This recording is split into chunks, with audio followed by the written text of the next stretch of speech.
Good morning, boys and girls. We're going to continue talking about character actions. A character action is what a character does that gives us insight into who he or she is. For example, think about the kind of people in your life. How do they act? So I want you to tell somebody that's standing by you. I want you to tell them about somebody in your life and how they act and how that makes you feel about them. So go ahead and pause the video for just a minute and you can share that.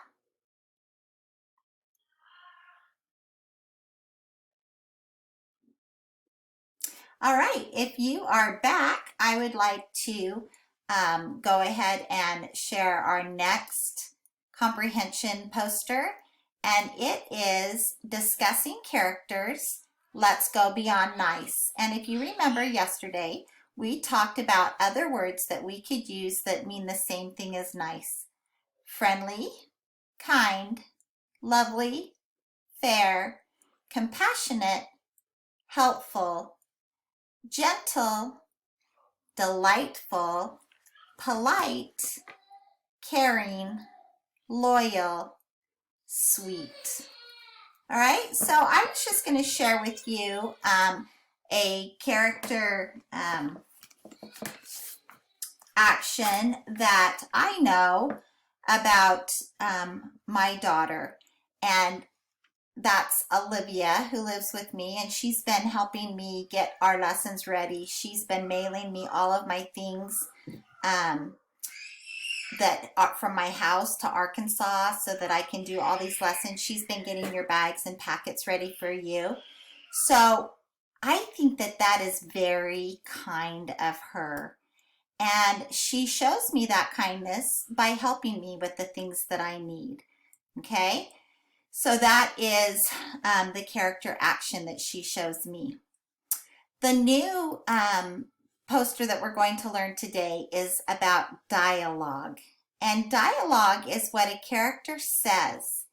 To let us know someone is talking, the author will use quotation marks or a speech bubble.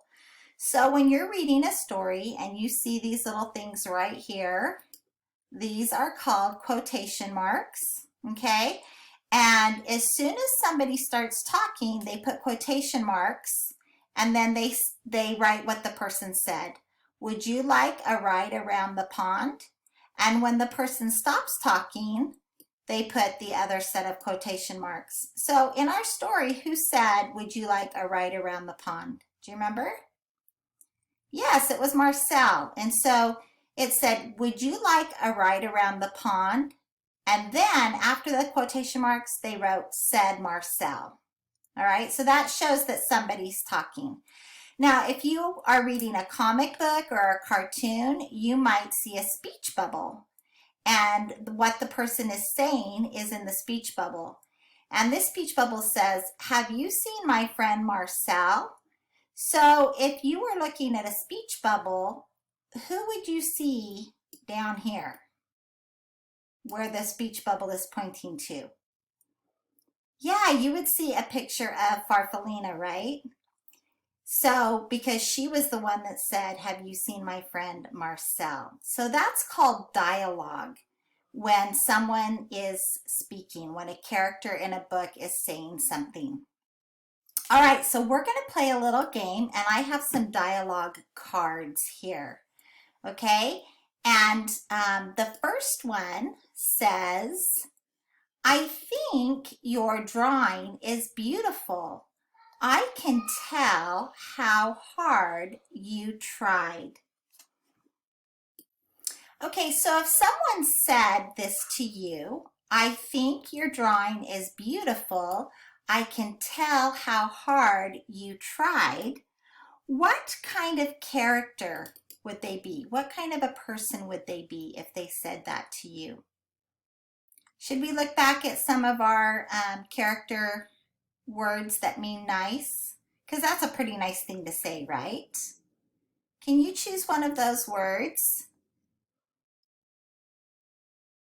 that you think would describe someone who says, I think your drawing is beautiful.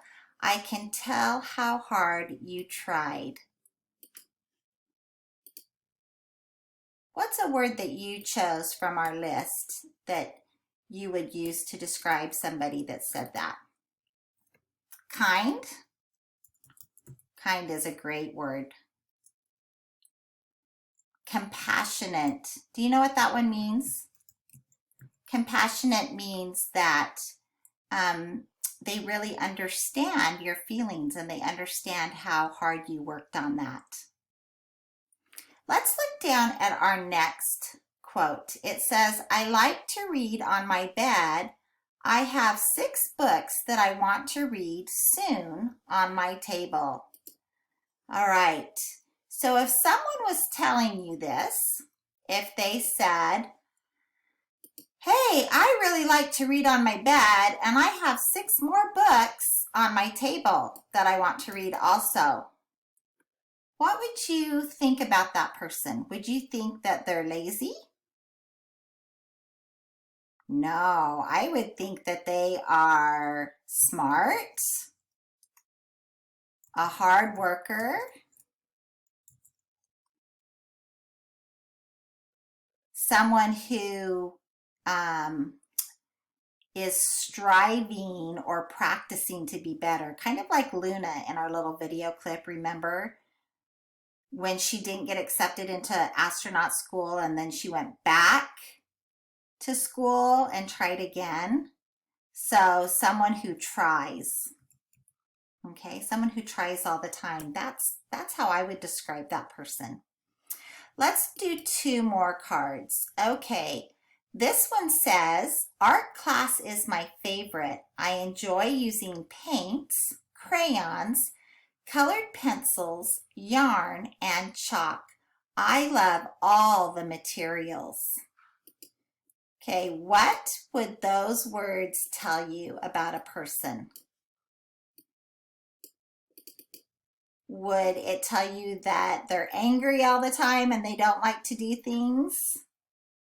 No. I think that would tell me that that person loves art. I think that person has a positive attitude.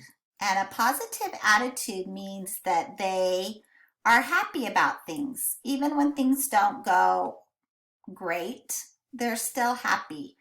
So we could kind of look at that right now. Some of us are having a really hard time doing school at home. And some of us are just saying, you know what? It's hard, but I love being at home with my family. So they have a positive attitude about it. Okay, so if someone said to me, I enjoy using paints, crayons, colored pencils, yarn, and chalk. I love all the materials. I would think of somebody who's happy and excited about doing art and they have a positive attitude. All right, let's look at the last one. I think you're going to be a little bit surprised about this one. What if somebody said this to you? I don't like playing with you. Go away. What would you think of that person? If they said, I don't like playing with you, go away. Would you think that they were mean? Maybe they're just angry. Maybe something bad happened to them today and it put them in a bad mood, right? So it doesn't necessarily mean that they're a bad person. Maybe they're just in a bad mood right now. So we have to be careful when people say things that are angry like this. We have to be careful and not say, oh, that's a bad person, because maybe they're just having a really bad day. Maybe they're just in a bad mood right now. All right. On the next page, if you printed this out at home, you can use it. Otherwise, I need you to pause the video for just a minute and get a piece of writing paper and a pencil that you can write with. In our story, let me show you this page. Well, let me tell you what we're going to do first. We're going to read the dialogue or the words between Marcel and Farfalina. What do you learn about Farfalina when Marcel says, I'll wait for you? Marcel called. So do you see the little quotation marks right here where he's talking and he says, let's see,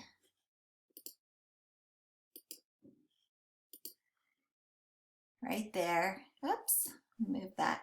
He says, I'll wait for you. And there's quotation marks right there above, right in front of the I and right after the exclamation point on you. Marcel called. I'll wait for you, Marcel called. Let's look at the book page that has this dialogue in it. Farfalina and Marcel played together every day. They liked the same games and they liked each other. But one day, Farfalina was not herself. I'm not sick, she told Marcel, just a little uncomfortable. I need to climb up onto a branch and rest for a while.